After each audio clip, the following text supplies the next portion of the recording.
Hey everybody, welcome to the Age of Reason podcast. This is episode number 73 with Mike, Alex, and Nick, where we are not for the faint of thought. So we had quite a bit go down this week. I can't wait to get to all that news. So let's just start off with, we're not going to do Septic Sunday School this week because we found something better. Sean Hannity, of all people, is producing a Christian film. Did you guys hear about this? I did not. I try not to listen to anything that involves Sean Hannity because he just goes right for my rage button. Oh, God, he's the worst.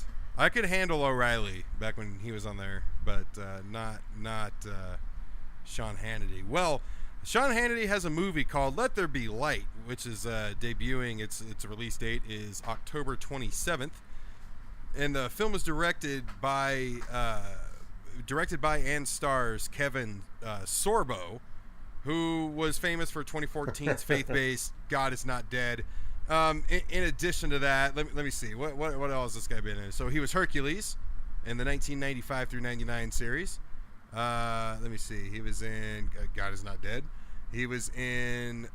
he's been in Supergirl. I found that kind of shocking.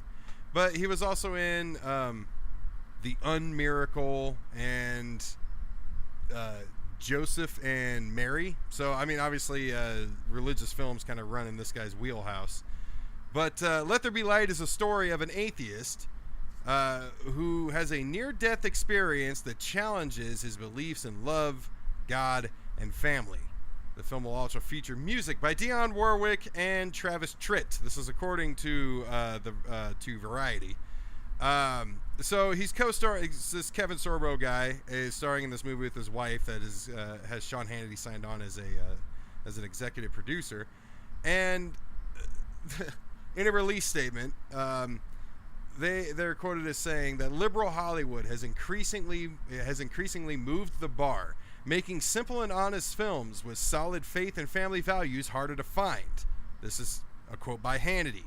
He went on to say, "I felt compelled to start bringing quality films to millions of forgotten Americans who want to see more of these heartwarming and entertaining stories that reflect our Judeo-Christian values, all American values. I've been honored to work with true talent like Kevin Sorbo, and I am very proud of Let There Be Light." True talent, huh? That's what he says. Wow. I'm just remembering an interview with Christopher Hitchens with Hannity, and they're arguing, and Hitchens tells him, like, you sound like somebody who's done absolutely no research on the opponent's arguments because you have no idea what you're talking about. And Sean Hannity is on my list of like top 3 people that I would like to punch, probably. Top 3? Yeah, I think he's in there. Just because once they get too old, you know, then they have to leave the list. Yeah, we can't punch Pat Robertson. Yeah. I wouldn't want to punch him. I'd want to hit on him and try to get him to come to bed with me. Because that would make him far more uncomfortable than getting hit in the face. What about your comfort? Who knows? Who knows? My comfort? I mean, not just having sex with a with man when you're not gay, but it's Sean Hannity. I know, no, but that's an all-in proposition. That's it sounds like it. I'm putting all my chips in, and I'm pushing it all on. He's gonna be so uncomfortable, he's gonna run away. Oh, okay, so by putting all in and pushing, you're gonna be the pitcher, is what you're saying. That's exactly right. I would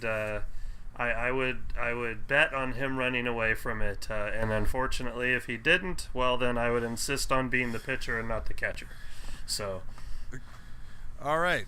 I picture him as a power bottom anyway. Yeah, definitely a power bottom. I agree with that. So, to the context of the story, though, so he says basically that liberal Hollywood has taken away these heartwarming family values Christian films. And that they've kind of moved the bar. Do you think he's heard of that saying, art imitates life? Maybe the followers of your religion haven't been, with all the molestation scandals and the gay coke and sex orgies, and the fact that you guys gave your vote, the religious people, to Donald Trump. Like, you don't think maybe you might just be losing your people because you're, I don't know, full of shit? Fuckwad? religious movies can be really good. I saw one like a year ago called Spotlight. That was about religion. Yeah, that was a great movie. Yeah, that was a great movie. Unfortunately, religion didn't fare too well in it, but it was a great movie. Yeah, it was a good movie. But I mean, the top grossing one is Passion of the Christ, and it's just Faces of Death. That was such a snuff film. Yeah. Oh man. Ugh. I mean, talk about just absolutely made by reveling. Anti-Semite. Yeah, reveling in the pleasure of torture and pain and everything. I mean, wow. And we're supposed to be non-violent because of these people. I don't get it. But, I mean, seriously, it sounds like to me that he's blaming the fact that they have proven time and time again, and really more so in the last year and a half with giving their vote to Donald Trump, with everything that they knew. Not fake news, but, bragging about sexual assault, the whole grab him by the pussy thing, the way he's talked about women, everything that we've always talked about with Donald Trump. That was all known. It was not fake news. I'm just talking about the things that are recorded of him doing, and the Christian vote still went to him. And Sean Hannity's been a big supporter since the beginning for Donald Trump's campaign. I mean, maybe you guys just aren't representing yourselves well, and you're not building an argument on your side that atheists are lost, and that you guys are the true source of morals. Because the thing is, too, is the plot for this film, that is the exact same plot in for God Is Not Dead. When I was living in Arizona, I had people every once in a while that I would get in conversations with that would show me a documentary or a film that is going to save my soul and bring me back to Christianity. So I ended up watching a few of these things so I can go back and rip them apart. And the basis of God Is Not Dead is you have an atheist, I believe he was a philosophy teacher, but you have an atheist teacher, college professor rather, and a young student. I don't remember if he's a freshman or not, but a young student who's a Christian. And basically the guy says everyone's going to be an atheist by the end of the class, and this kid, through his faith and the Holy Ghost and all that bullshit, refused to give in. And then what you basically find out is this guy is the worst kind of atheist. He's an atheist because a car accident happened and some little girl died, and he just didn't see how that could fit God's plan. And if it was God's plan, God is evil. But at the end of it, he ends up breaking down, crying, and going back to Jesus. This plot sounds very similar to that same movie. So what do you guys think about the way they portray us as atheists in these films? And they give us motivation to not be atheists because we made an intelligent decision, but atheists because we made an emotional decision and we're pissed at God for it. You go first, Alex. I guess usually if I meet somebody and they say they're an atheist, you can kind of tell if it's through rational thinking, or if it's just either rebellion towards their parents' religion or something like that. And I mean, obviously, it's easier to characterize the second type because usually if something happens, they do end up going back to what they were raised with. So, I mean, I tend not to watch movies like that because they piss me off, but that's just me. Agreed. Yeah, as far as I think that, I don't recall any really good movies that have a character like just come out and say, well, I'm an atheist, unless it's like a Woody Allen film, because he says that all the time. But I know that the way that we're portrayed in the Christian movies, and especially on Fox News, is that we're godless heathens. That the comparison is always made to Hitler and how the Nazis were not religious at all, which is completely false. Why is that false? I know why, but please explain. Well, I actually am a big World War II collector. I don't have the money to do it anymore, but I used to collect a lot of memorabilia from World War II because I was kind of fascinated behind the history of it.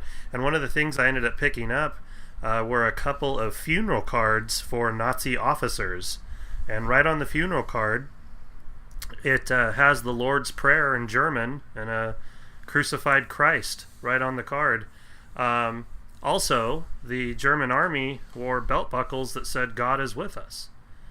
The Nazis also made friends with the Catholic Church. Now, a lot of people say, well, that was just so that the church could survive, but if you don't believe in war and death, then you should stand up for it. The Catholics don't believe in war and death.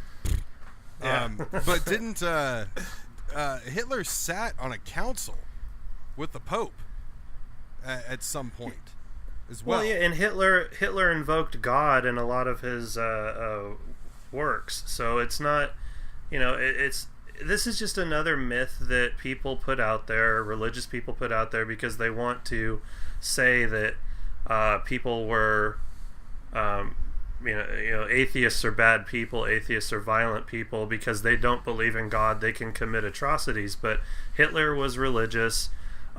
Stalin, I don't know enough about Stalin to say whether he was or was not. I know that in the Soviet Union a lot of religious persecution took place. However, the Eastern Orthodox Church is also a very powerful entity in Russia and has been for a long time, and is currently in bed with Vladimir Putin and his government. They're referred to as the moral compass of the country.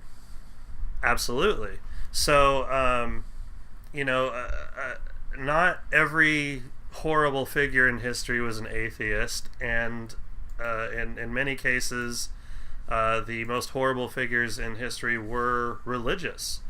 I mean, if you look at some of the worst atrocities that have ever occurred, you can look back to the Crusades. What were there, 8 of them? There was even a children's crusade where they sent children to go fight against the Muslims. So, it's an unfair portrayal, and the problem is that the people that watch and consume Fox News and news inside of that Christian bubble internalize this, and they believe it with their very soul that atheists are bad people. Atheists are still the number one most distrusted group of people in America. And we're yet to blow ourselves up. Yeah, I'm not blowing myself up for anything anytime soon. And plus 72 virgins. Who the hell wants to deal with that? I mean, God. I like Billy Connolly said, "Give me 2 full-blown whores." He said, "I'll take that over 72 virgins any day." Oh my God! It's bad enough being in a threesome. You got to worry about 2 different women and what they want. I mean, come on! Imagine 72 of them. Ugh. And virgins. Yeah. It sounds like a lot of teeth, is what it sounds like. Yeah. Yeah. All right. Well, there we go. We'll call that our Skeptic Sunday School skit for this week. Nick, you want to start with news, right? Yeah, absolutely. Once again, I find myself kind of not knowing where to start, but we do have some particular pieces of news that must be discussed. The White House set a record today. Trump wanted to be the best and the greatest and the most triumphant of any presidents that have ever existed in the history of mankind. And today his White House set a record for shortest term of a White House communications director. They broke the record, by the way, that was set up by Ronald Reagan, whose previous record of a communications director only lasting 12 days. And this guy was let go because it was found out that he used to belong to the Hitler Youth when he was 10 years old. Republicans and their background checks. Yeah, that record was broken today by new White House Chief of Staff, General Kelly, who went into Anthony Scaramucci's office and told him, "You gots to go." And Scaramucci was kind enough to write a resignation letter because for some reason nobody can be fired by Trump, the man who says, "You're fired." And then Scaramucci was actually escorted off of the White House grounds. So he walked in, he's like, "Get out of here!" Yeah. You're like, go away, Mooch. No, question. I haven't looked this up, but didn't General Flynn break a record too? Because it seemed like he should have. He did. General Flynn also holds the record for shortest term of a national security director of any sitting president. And the trifecta, Reince Priebus now holds the record for shortest term of a White House chief of staff. Well, he said we were gonna win and we're gonna get tired of it. And usually, when you break a record, it's a good thing. Usually. Yeah, so I mean, I can't say I'm surprised. Like I am a little bit. I'm more surprised that this guy didn't last longer because I was just assuming the worst. I was assuming for the worst and hoping that maybe something would happen that would take him down. But from saying that Sarah Huckabee Sanders needs to look better and then, oh hey, Sugar Tits, you got a good makeup artist and hairdresser, we should keep them. They made you look almost bangable. And then and then going on record and saying that Reince Priebus was a fucking schizophrenic, and then saying Steve Bannon is trying to suck his own cock for fame. Now I can't take credit for this. I did see it on a meme, but it's worth a mention. There's a meme going around because the Mooch's wife left him for two reasons. One, she couldn't handle Trump, but secondly, he was gone for the birth of their kid because he was with Trump. So she filed for divorce, and there's a meme going around saying the Mooch just got divorce papers filed by his wife. Looks like he will be trying to suck his own cock. Right. I mean that happened just 2 days ago. The Mooch's wife files for divorce, and now the Mooch is gone. I'm gonna miss this guy, honestly.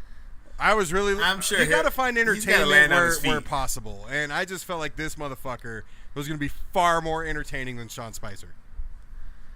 Well, and the breaking, I'm gonna switch it up real quick here, just to move on to the next thing. The breaking news of the night is from the Washington Post reporting that Trump was actually the one that wrote Donald Trump Jr.'s denial of the meeting with the Russians. Apparently, when he was coming back from the G20 summit, the White House was already prepared to issue a statement telling the truth about what happened with Donald Jr. And for some reason, Trump said, no, we're changing direction on that.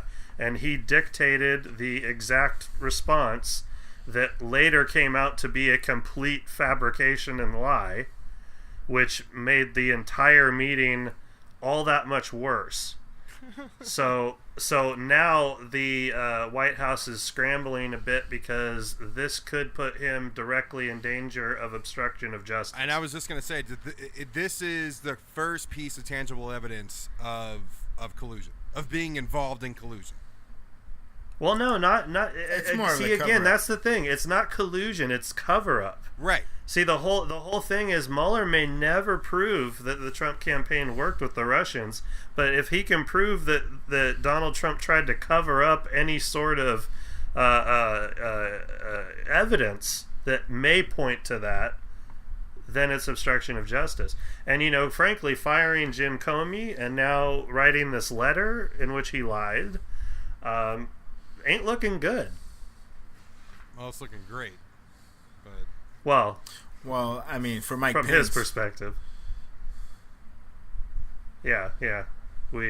Without Trump there, we get Mr. Wonderbread, who can't read a fucking sign that tells him to keep his hand off $1 million space equipment. Well, I mean, I think I don't think we're gonna get anything with Pence that we wouldn't have gotten with Trump. I feel a little bit, if we end up having to deal with Pence, every time that guy fucks something up, it's going to have to do with civil rights and our justice system. And as I'm going to get into later, that's all things we would have dealt with Trump anyway. But I would rather have Mike Pence handling North Korea. I would rather have Mike Pence handling anything than Donald Trump, because you're not going to get any lower. Well, I think that if Mike Pence were the president, I think that they probably would have passed health care. yeah, I think I agree. Yeah, I think that the only reason that they didn't was because the alt-right wing of the Republican Party, the extreme people, were emboldened to be as hardcore as they could be. And if Mike Pence was the president, they would know he's not going to back them on that, so they would probably come around and play. So in a way, it's actually good that Trump's the president on this. Now, speaking of healthcare, John McCain, man, this was dramatic. This was some dramatic shit. Yeah, he was his own epic tale of ups, downs, and he had his own fucking story arc. I know. I mean, talk about drama. I mean, it was so incredible watching him walk onto the floor during somebody else's vote and stick his hand out like Caesar and then give the thumbs down. And he did it while he was looking at Mitch McConnell. Yep. And Mitch McConnell just stood there with his arms all crossed, and of course the Democrats tried to cheer, and Chuck Schumer jumped up and told them all to shut up. So, I think that the Democrats had a sudden burst of happiness that just leaked over the edge of the cup a little bit. So I think it was Dianne Feinstein clapped once. She simply went and then down. That's all. Yeah. That's all you got out of her. Yeah, Elizabeth Warren got, I think, like 2 or 3 claps in. But the interesting one, they showed footage that McCain actually went over to the Democrat side and met with them before the vote. And Dianne Feinstein actually put her arms around him, or one arm around him. They kind of like one arm hugged each other. And they were all talking in a group. And right before McCain voted no, Bernie Sanders sitting there elbows the person to his left and like points as if he's saying, look at this, check, watch this, you know. So I'm wondering if McCain said no, I'm not going to vote for it. I wonder if they knew that he wasn't going to do it. I don't know. I mean, Bernie Sanders does not know how to whisper. So everybody watch this. Look at this. He's gonna vote no. No, so I mean, obviously, John McCain came through for America right there, but Senator Murkowski from Alaska and Susan Collins from Maine have been voting no against all this bullshit from the start. So they deserve a little bit of kudos. Thank you for going against their party and taking Trump's Twitter wrath. Well, I mean, that wrath is going further. I mean, Trump is threatening to punish the state of Alaska for that vote. I don't fucking get it. Yeah. What kind of that's not the United States right there. Well, and I don't get how even people in Alaska are still supporting him when, you know, he's sitting there and saying, I'm going to cut off funding to your state because your senator didn't vote the way I want them to, and this is a punishment. I mean, he's literally punishing the American people by doing this. For democracy. And if I were the senator in the state that's being punished, I would ride that like a fucking wave on with a surfboard on a wave, man. I would, because that's only going to help the senator. Why on earth would you give them that much juice when they're going into a campaign season? Trump just juices everybody. I don't think he realizes how much power he gives anyone that talks negatively about him. But I mean, yeah. Although I think Murkowski, though, I think that she's not up for re-election for like 6 years, though. Yeah, 2022. Yeah, I think she's good, and she's also getting her revenge. She's the head of a couple committees that are waiting for some Trump appointments, and she's delayed those hearings after. So, I mean, she's got, I guess, some weapons of her own that are legal. So we'll see how this circus ends. The Republicans have more infighting than, like, the Nazis did. This is what we need. We need every bit of this. You know, can you imagine a Democrat being like, I'm not going to give your state Medicaid money? No. I can't imagine a Democratic president doing that. You know, Obama sit there, okay, players want to play? Well, fuck them up. You know? Don't hit the player. Hit the game. That's right. Mississippi, out. no more funding. Oh, wait, there's a lot of black people there. No. So, this is what we need. We need this infighting to go down. Trump's presidency will be worth it if we can crumble that party, or at least shift them all to the left. So, yeah. What else we got?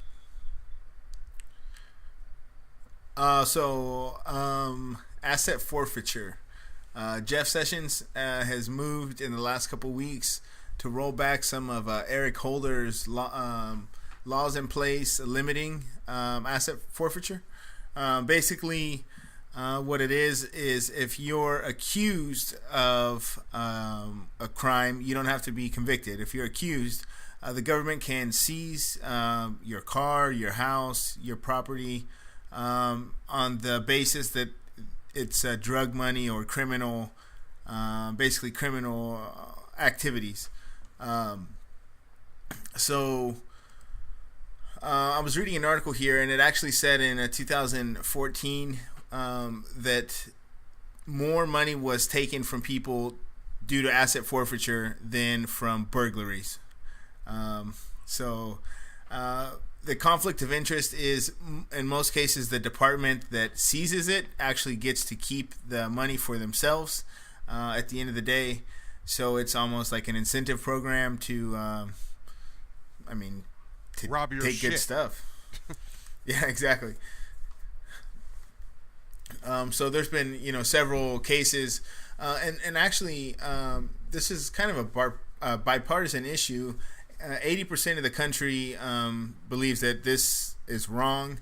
A lot of Republicans were actually talking bad about Jeff Sessions' decision to roll back these laws, and Clarence Thomas, the justice, from the Supreme Court, was talking about it and basically hinted that if a case were to come to the Supreme Court, that this could potentially be unconstitutional. So we'll see how that goes. Obviously, Sessions is still in charge. I was wondering, like, if this did go to the Supreme Court, I mean, the plaintiffs would have a pretty good case on this for violating the Constitution, because isn't illegal search and seizure directly in the Bill of Rights? Fourth Amendment. Yeah, exactly. Yeah, so I mean, they're seizing people's property because of a commission of a crime, but a lot of these people, at least in the cases I've looked at since I knew we were going to be talking about this, a lot of these people, the charges are dropped on a lot of them, and they're never even charged with a crime, but the police still keep their shit, and then they end up spending more money on attorneys than their stuff is worth. This sounds eerily similar to our bail system. How we're getting false confessions out of people because they confess because they can't afford the legal fees.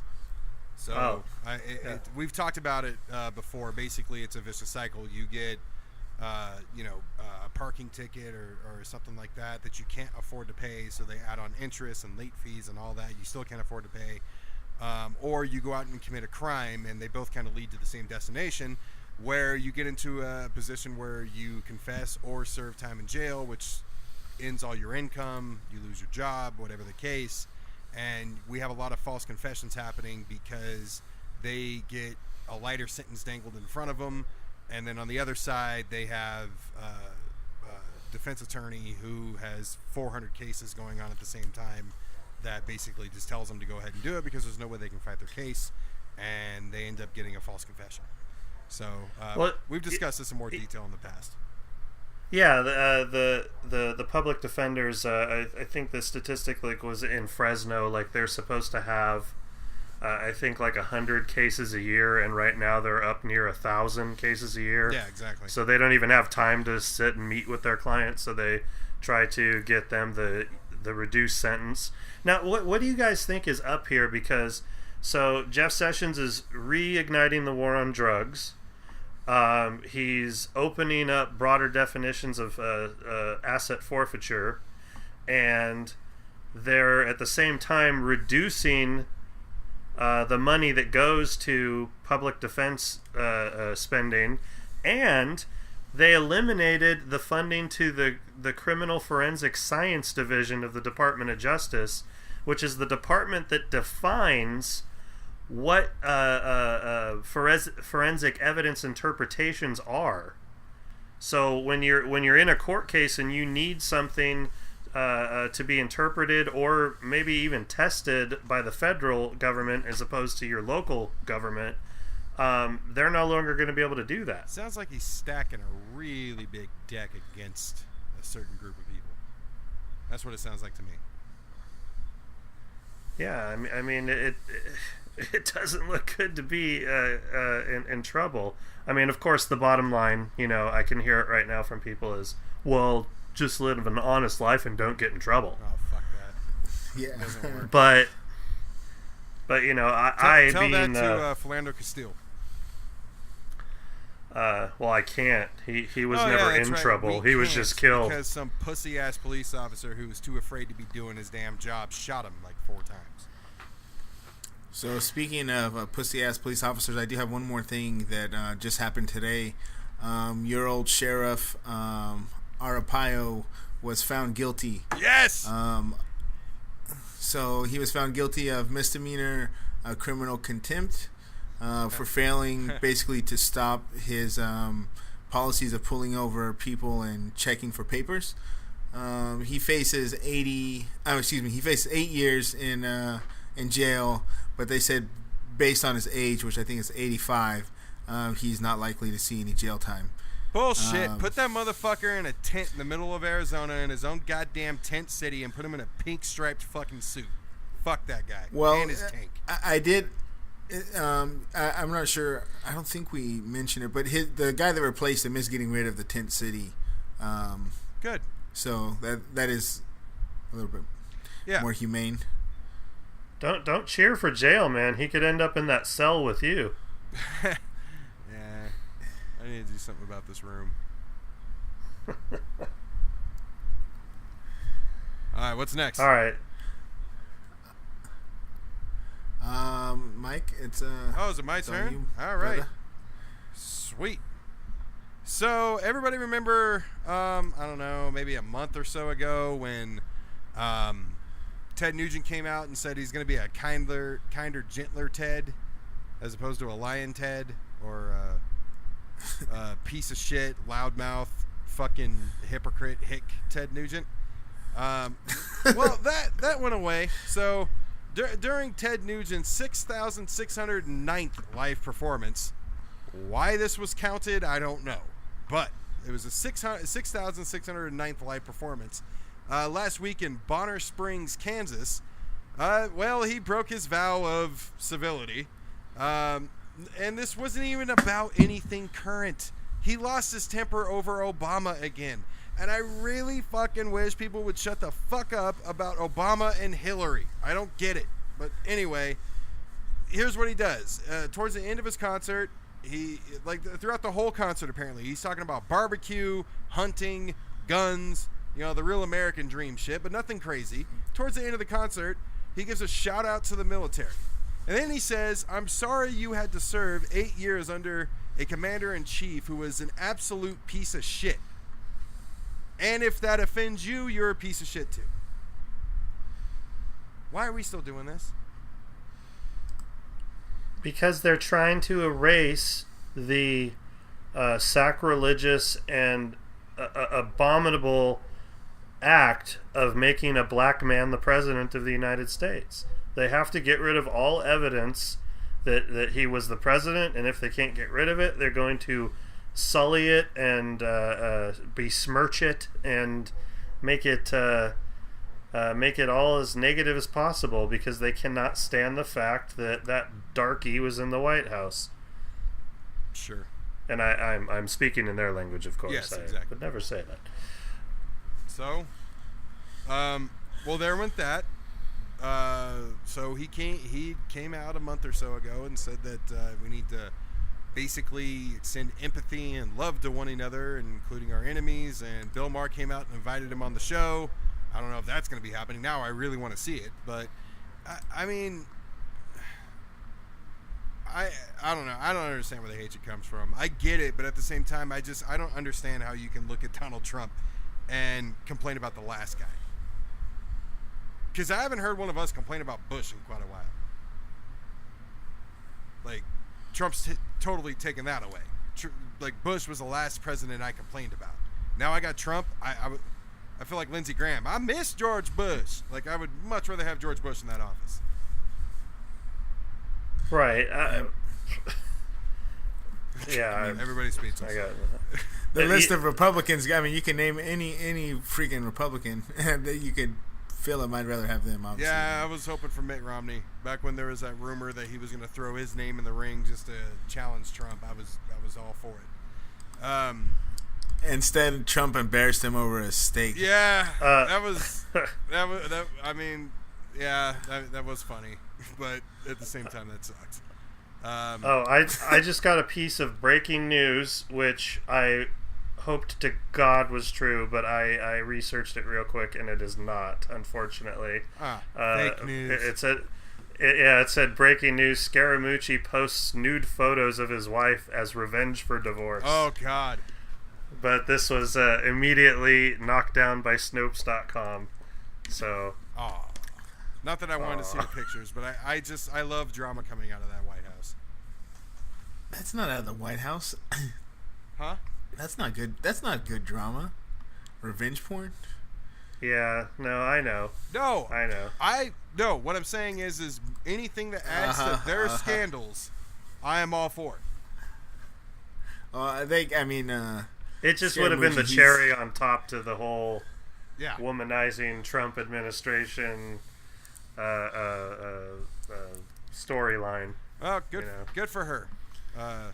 Divorcing the guy. But speaking of Trump, so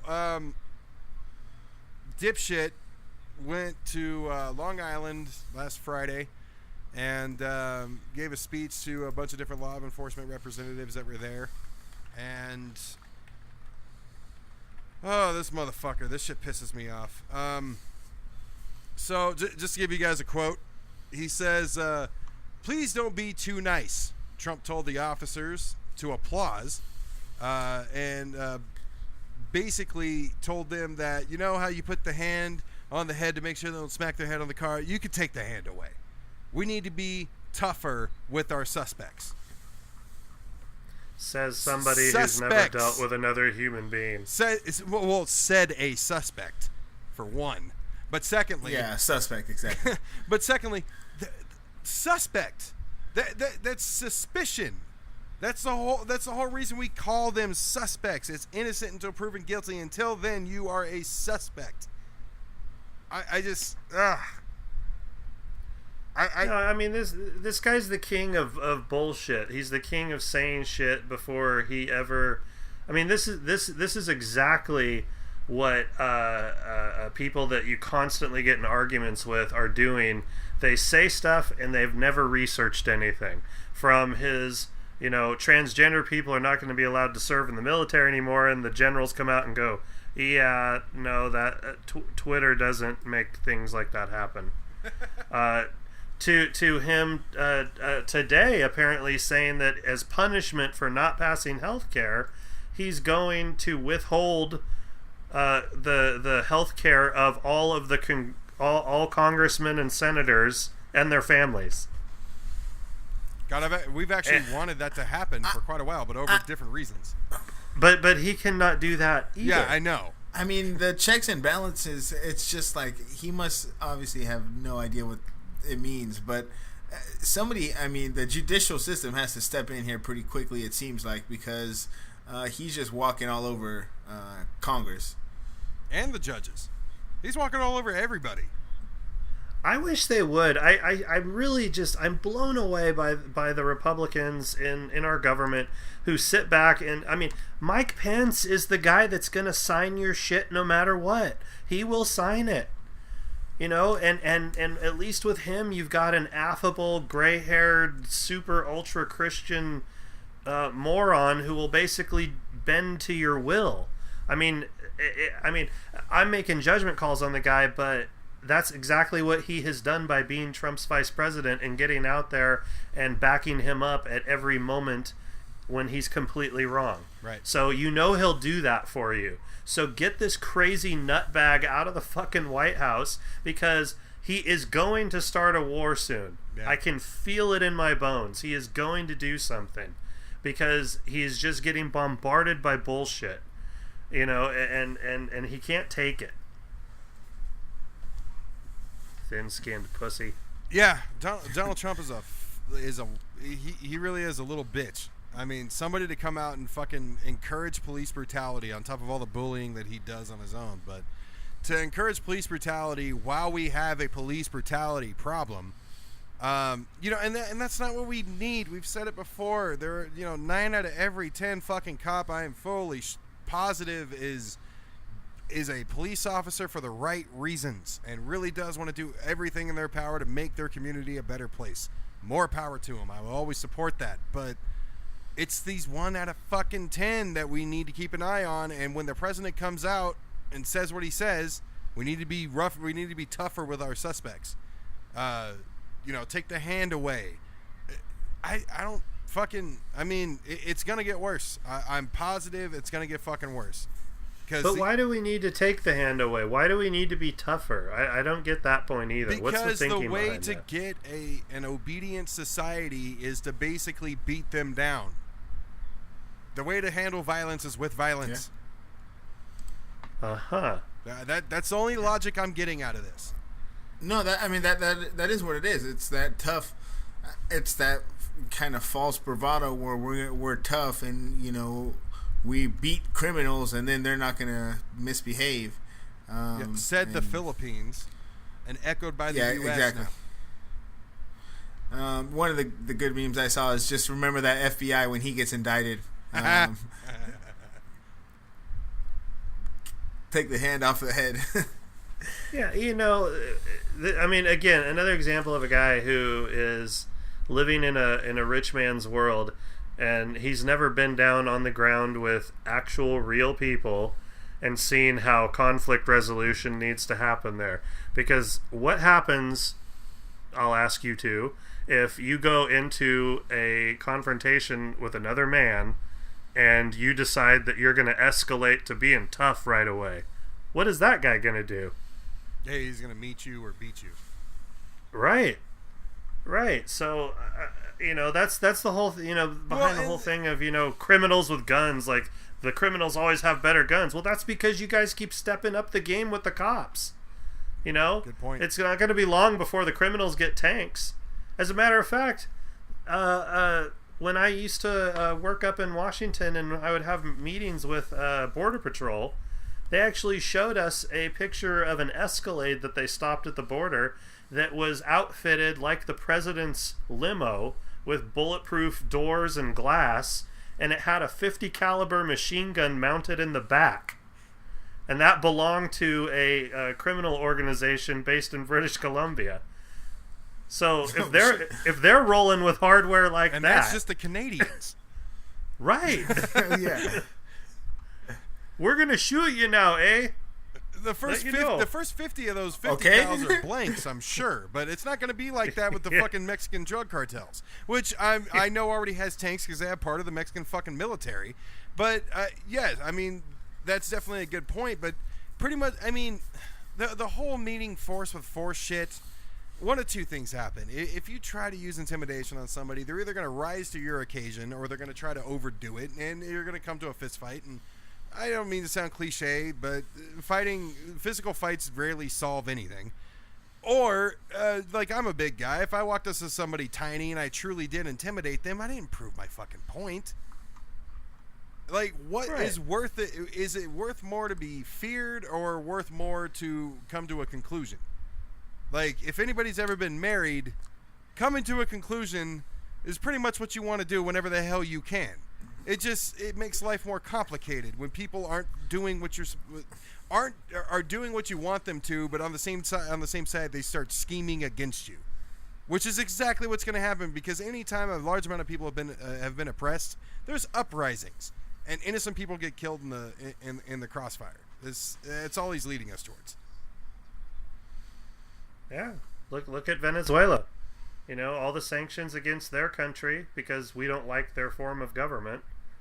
And now the people can't get access to food. And they're rioting.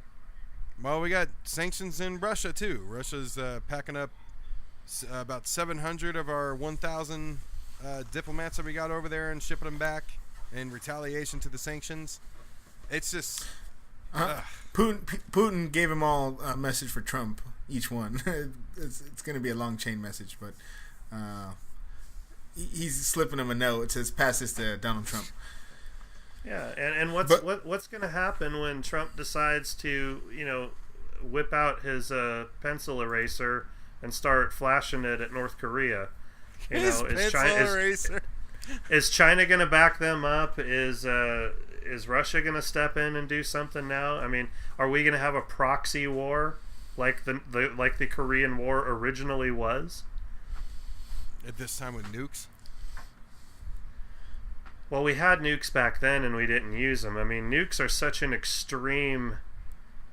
I mean, that's a... Yeah, but if one of those things... didn't have nukes.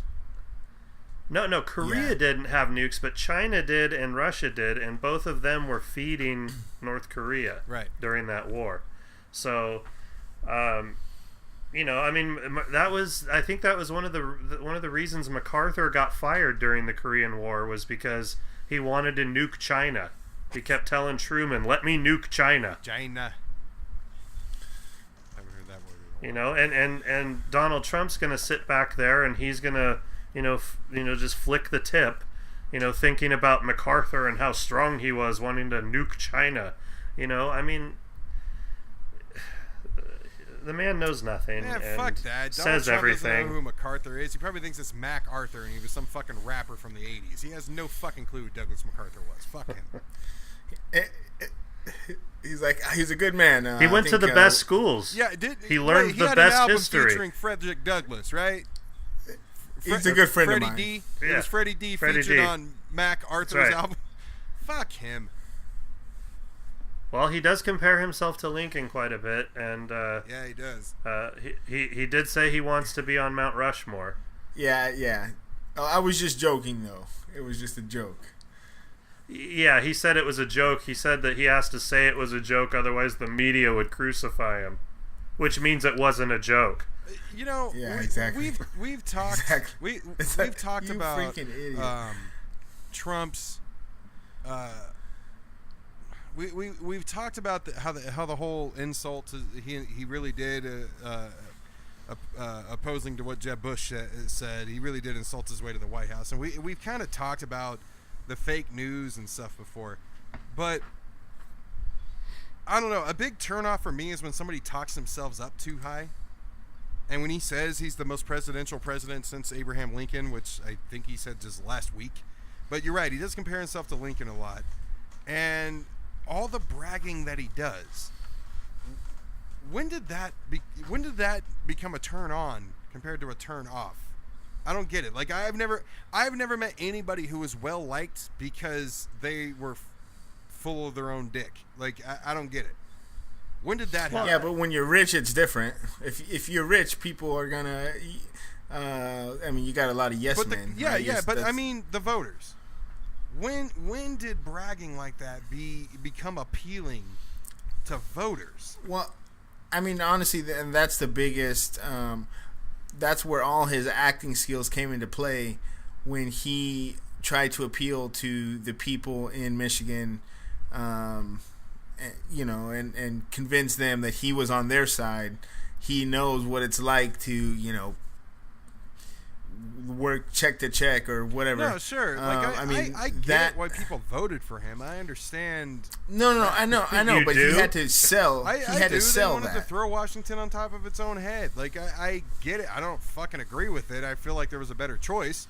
I feel like Hillary Clinton was a much better choice, and I felt like Bernie was better than both of them. But I understand their motivation to a certain extent, but I don't know. I understand their frustration, but I don't know that they voted for him out of an anarchistic sense of I think that they voted for him because they believed his bullshit that a businessman knows how to make deals and is going to turn this bitch around and make it all good again. Yeah. I think they believed that rhetoric, which again is bullshit.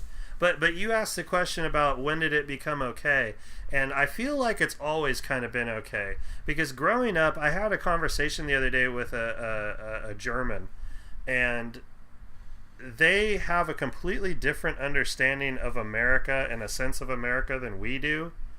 And that's obvious because we grew up in two different places. But to me, like, we've always had that swagger. We've always had that respect for the ass-kicking guy. That, it's that American West thing. No, but I don't know if that's related or not. Like, I understand the whole ass kicker side of it. I don't. But if you look at all the greatest, like, action hero movies and shit like that, you look at characters such as James Bond and Terminator. Well, Terminator's a robot, so that wouldn't make sense. But you look at ass kicker characters. When was the last time you heard Wolverine that he has claws coming out of his hand? He can make claws come out of his hand better than anybody else. Like, that's not a part of our culture. So, like, if you look at film, that's not. Yeah, but he does make and I'm just addressing Wolverine specifically. There are the comments like, you'd turn around if you know what's good for you. Think about some of the most celebrated films that we have too. Like, you look at all the old great, like, all of our old actors, Humphrey Bogart and the attitude that they had toward women. You right. Shut the woman up, you tell her how to talk, all this stuff. And then when you're confronted, you kick someone's ass, you punch them in the mouth, you tell them to shut up. It's curtains for you. That's why we love the mob stories too. It's the big, big balls in your face, gonna kick your ass, gonna tell you like it is. And that's the American personality. I never really. I think I agree with all that. I just never felt like the fully yourself part of it was really was necessarily included in that. I think it's just because Trump takes it to such a different level. But I think Nick, you're absolutely right. Where that is kind of the American standard, kind of for a male. But I think Trump just when it comes to stupid things, he's got to be. He knows more than the generals on Iraq, or I mean, it's no matter what it is. I mean, to me, that's a sign of somebody who's pretty insecure. Right. As well, obviously he has thin skin as well, but I think it's typical, but he takes it to a whole nother extreme, I think. Yeah, I think that we're just not used to it in the form that he's given it to us. Because, like, Bush had a little bit of it with Mission Accomplished. Right. He came out, swung his dick around, said, yeah, America, hoorah, we did it. And then, we really didn't do it. And we kind of fucked it up. And we're not going to talk about that because the troops are awesome.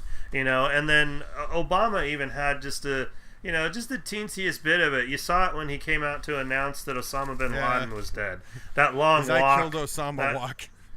Yeah, I mean, and I'm not knocking them for it because it's, it's that moment that they get to have. But that is the American personality. Yeah, but I can think of when Obama said this, and I'm almost positive Bush said it a few times. I've never heard Trump say, I don't have all the answers. Well, I remember that the night that he announced Osama bin Laden was dead, and then the news coverage showed people, like, dancing in the streets. That made me sick. That was disgusting. Like, I understand that this guy did something terrible to us, and I don't mean to diminish in any way, shape, or form the lives of the people that died and the tragedy that was brought on their families, but we killed another human being. And we did it for what reasons that we feel justifiable. That was correct, fine. But we killed another human being, and our personality as Americans ran out into the streets and celebrated and went in front of the White House with flags and started chanting USA, USA. That's disgusting. You know what I would be curious about? I would be curious of how many of those people actually had a connection to 9/11. I don't have any connection. Well, how many of them had connections to 9/11? How many of them really even followed it or cared about it. How many of them even liked Obama? I don't know. You know, I mean, it just. I mean, and again, to take it back to history, look at the way that we treated the Native Americans. Yeah. Look at the way that we treated them. Look at how we still don't treat them properly. And we still deny the history. We still celebrate a holiday. Yeah, I mean, that is in honor of the massacre that took place on Native Americans. Yeah, and we're still taking their kids away from them under the guise of child protective services and sending them to places where they learn to not be Native. You know, I mean, it's our personality, and I think that Trump is just he's finally turning the mirror on us and showing us our personality. Now, I'm not, you know, especially listeners, you are dear to us, and I'm not accusing any of you guys of this. I don't know, maybe some of you listeners do agree with Trump, but you know, he's finally showing us what's been there all along. I keep hearing people, particularly minorities, telling me that this stuff has always been there. I remember Chappelle, when he went Rock's SNL skit. Yeah. You know, the racism has always been there. You know, and this personality has always been there. You know, look at our heroes. Look at Wyatt Earp. Look at Davy Crockett. We celebrate. I mean, I think.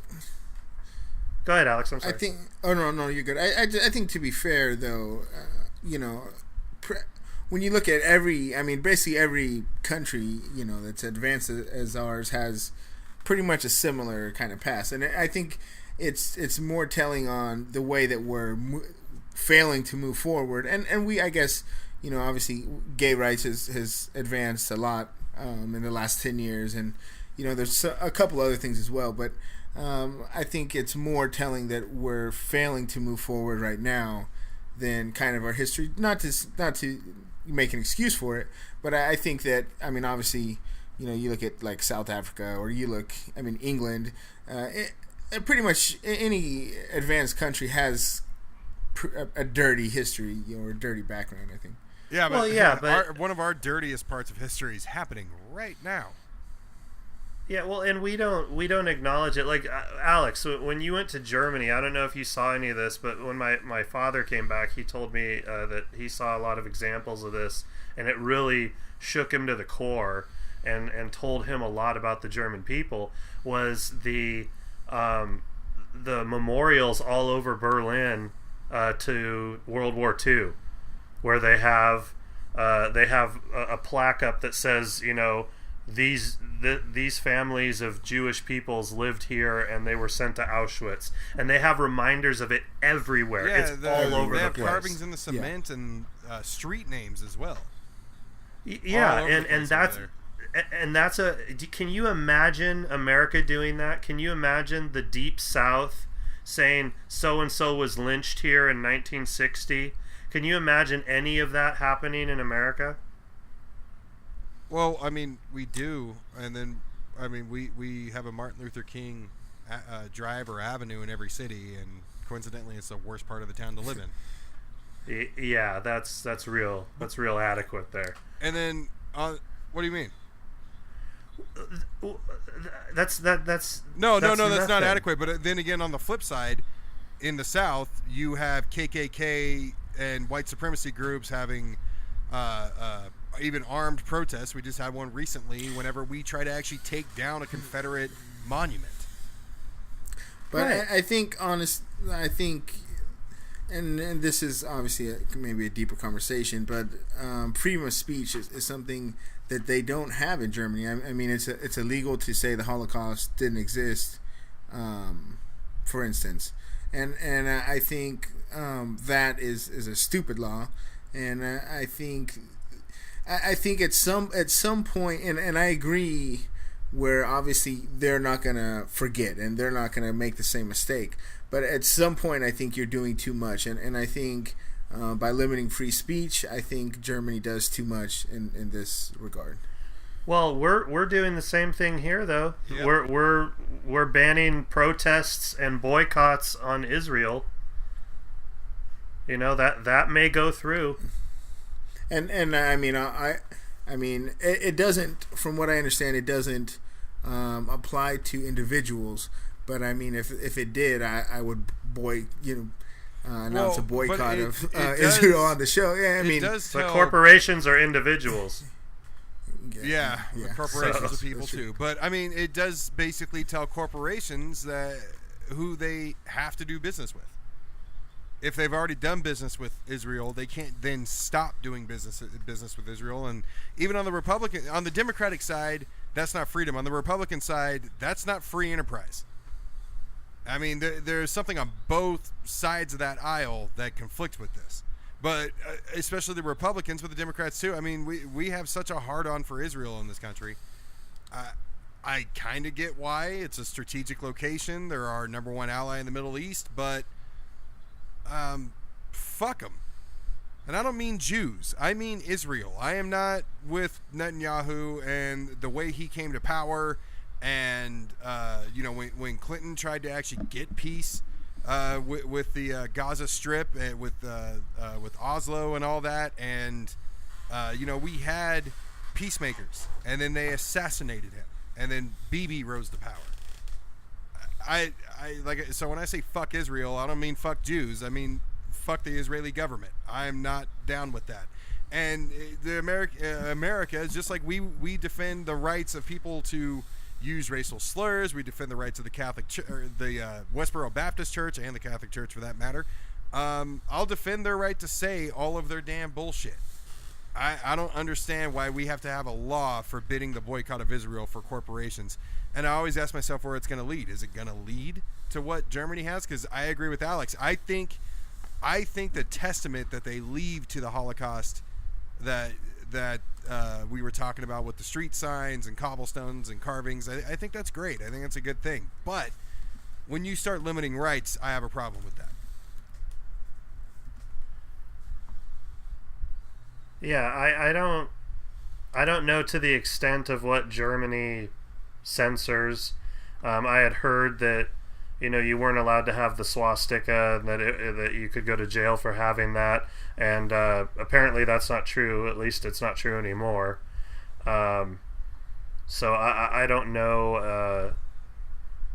I don't know what that all entails. So. Yeah, I mean, that would be the equivalent of whether or not I support somebody's right to have the Confederate flag. But when it comes to Germany's situation, which was much more, nearly 80 years more recent than the Civil War here, I don't know. That's a fallen government. It's an enemy tight deal. So maybe if that ban was in place before, or whether it never was, and we're just hypothetically talking about Germans being banned from having Nazi paraphernalia unless it's a museum or a school or something. I don't know how I feel about that. From what I'm looking it up right here, and from what I'm reading, public displays of symbols of unconstitutional organizations such as the Nazi Party and its affiliates. They've been placed in an index of prohibited speech. Also, Holocaust denial is prohibited and can be punished with up to 5 years in jail. Damn. I mean, and it's saying that it didn't exist, which, I mean, obviously it's closer to home than there, but the fact that expressing an opinion, however crazy it is, can get you 5 years in jail. I guess this is what it comes down to. Is free thought worth it? Because if we had a little more controlled thought, legitimately controlled thought, we wouldn't have Donald Trump as president. If we weren't allowed to say stupid and false things, Trump rose on fake news. Fake news got him elected. If that was against the law here, we wouldn't have Donald Trump. But then again, is a free-thinking society worth it, where people can say bullshit? Fake news is controlled thought, though. That fake news was specifically targeted. No, right. But I mean, even if that controlled thought was in a more positive direction, if it was illegal to speak out against things on a public stage or on a public media source that was not true, If basically, as a media source, delivering facts is incorrect, and if it was illegal to basically bend the truth and tell lies and provide fake news, that would be more positive than the fake news that Donald Trump rose to power on. But is that worth? Do we still trust a free-thinking society? No, because once you have a censor, right? So once you allow somebody to be in charge of what is real and what is fake, all it takes is for that person to be corrupted, and then you're pouring out propaganda. And that's the only thing that's acceptable is propaganda. I agree. So in that case, the answer to that question is we just need more informed people to be engaged in the political process. Well, this sounds like a discussion topic that maybe we should put off until the next episode, because it would be good to get into issues like as far as like science goes, like or even creation science in public schools. Creation science. Yeah, well, no, but right there, that's, you know, people argue that is their freedom to teach those certain things. So yeah, that sounds like a good discussion topic. I'll wrap it up here with a little shout out to a gentleman named Victor Diaz, who contributed to us on GoFundMe for our new equipment. Yeah, thanks, Vic. Thank you, Victor. Applause for you. And that GoFundMe is still up, everybody. If you'd like to help us improve our equipment, our sound quality, make it sound like we are all in the same room together, even when we can't be, it will greatly help us in the pod get ourselves a little bit more modernized. We're working in the computer dark ages right now. We also have a Patreon going. If you'd like to be a supporter of the pod, you could help us with some of the monthly expenses that it takes to run the pod and keep everything going. You're snickering, man. You don't want me begging for money? It's hard enough for me. It's hard for me to ask for money, man. It's hard. You said our technology's in the dark ages, and I was just imagining one of those starving children videos that are ran by Christians. It was just a picture of you, and you're on 56K dial-up. And it's, that's right. Please. That's right. You know what? I'll go there. I'll go there. Just 25 cents a day. Let me find my motivation DSL here. he needs. People, for just a few dollars a day, $20 a month, you could help this small, independent podcast of blue-collar individuals discussing religion and politics realize their dream to bring their message to the larger masses. They won't need much, and maybe on video, but currently they are sitting there with outdated equipment, outdated sound technology, sitting in their own filth in the hot weather. One of us in a prison making cell. Their neighbors call the cops complaining of the smell.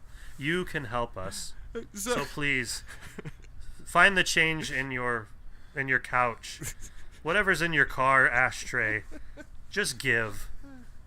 So, one of the things that always pissed me off about those commercials, the one with that big, older, fat, white guy, is there's always a shot of this little girl with a bowl and a spoon and nothing in the bowl, and she's stabbing at it. And I'm like, oh my God, that's not set up. So when you're telling the story, I'm just imagining, like, me, you, or Alex just, like, sitting at a computer and typing, but there's no monitor. We're just typing. We're just typing on a keyboard. If we had it's a typewriter. If we had good video equipment, we could actually make one of these infomercials and run it on our YouTube channel. Oh my God! I will make that vow right now. If we get enough donations through Patreon and GoFundMe, which I will talk about how you can get to those things here in a second, but we're gonna go ahead and close out. If we get enough money to bring this to video, which is our ultimate goal, among upgrading some of our equipment as well, I will make this video for the ongoing GoFundMe side of it. We will make this happen. I promise. I make that promise now. I will film one of those corny ass videos.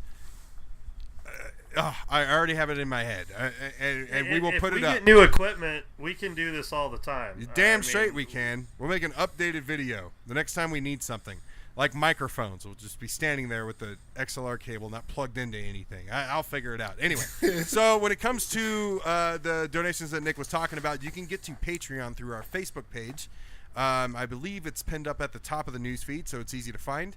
And for GoFundMe, you can reach that on the Facebook page as well, and on our website in the top right corner under Donate. So to reach those places, follow us on Facebook on the Age of Reason podcast page, on Twitter at AOR_podcast, and for everything else, AORpodcast.com. We will see you. Wait a minute, are we on next week? Yes. We are. All right, cool. We'll see you guys next week.